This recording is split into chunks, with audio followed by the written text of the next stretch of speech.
out, follow them back out to the car, make a note of the kind of car they're driving, what they're wearing, their age, anything about them, how they pay, whether they use a credit card, everything they can observe about this person.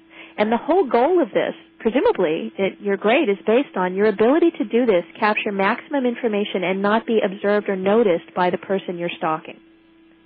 And in fact, not only was this a course assignment, but it was considered such an exemplary course assignment, such a great idea that it was actually on a website of great ideas for teaching marketing, so that other marketing professors could assign the same project to their own students.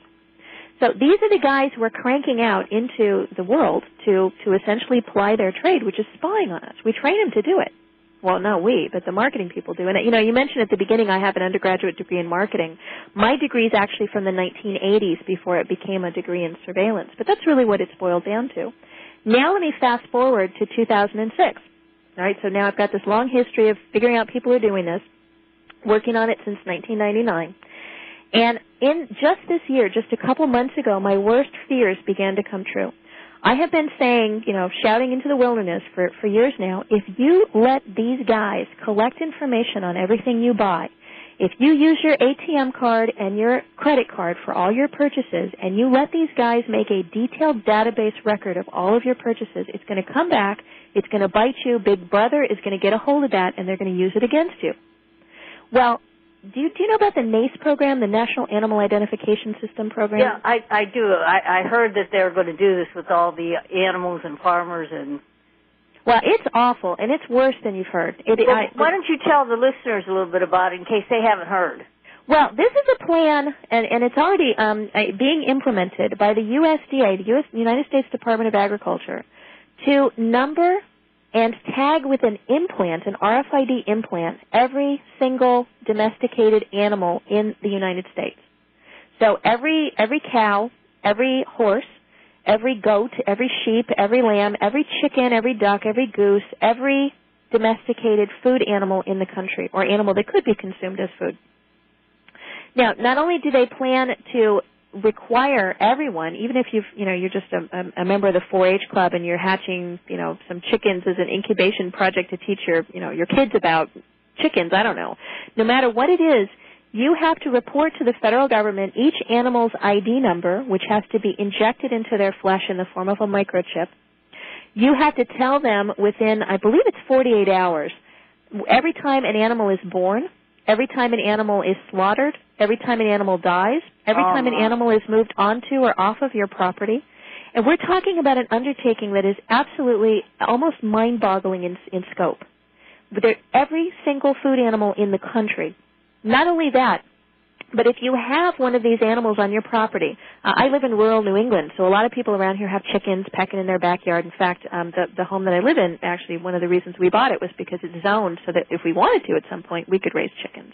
Well, if I had even one chicken on this property, I would be required to register my property with the federal government, and who would issue it a premises ID number, and would then take a geospatial satellite photograph of my property, delineating all of its and specifying where the animals are kept.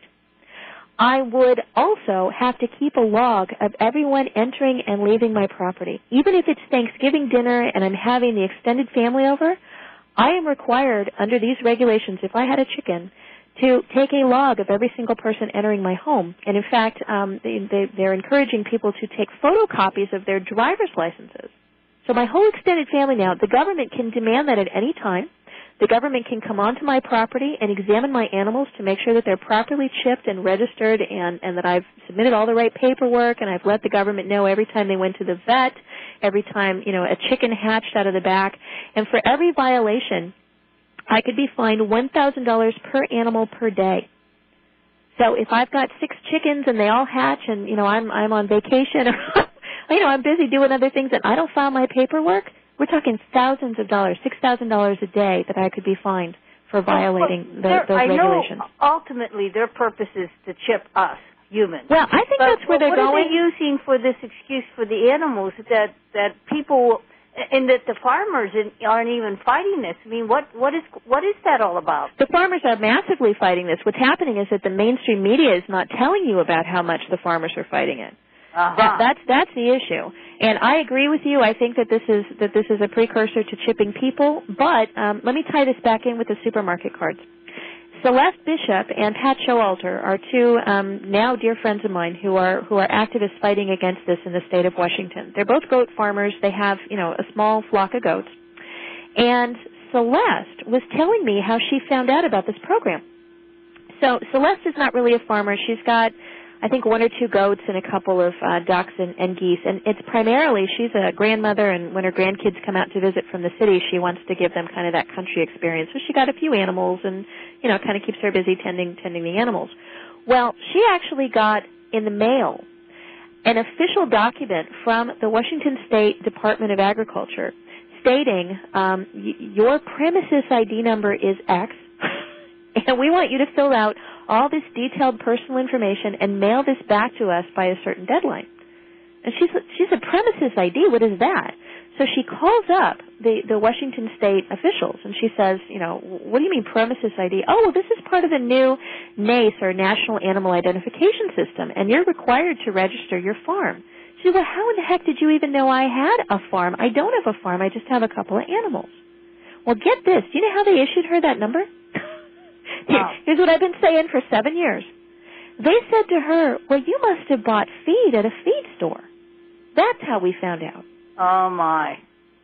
So these USDA officials, in the same way that those health officials were going back through or got permission to get all the records from the supermarket, these guys got all the records from the feed stores. All right, we're going to come right back, listeners. I have Catherine Albrecht on the phone.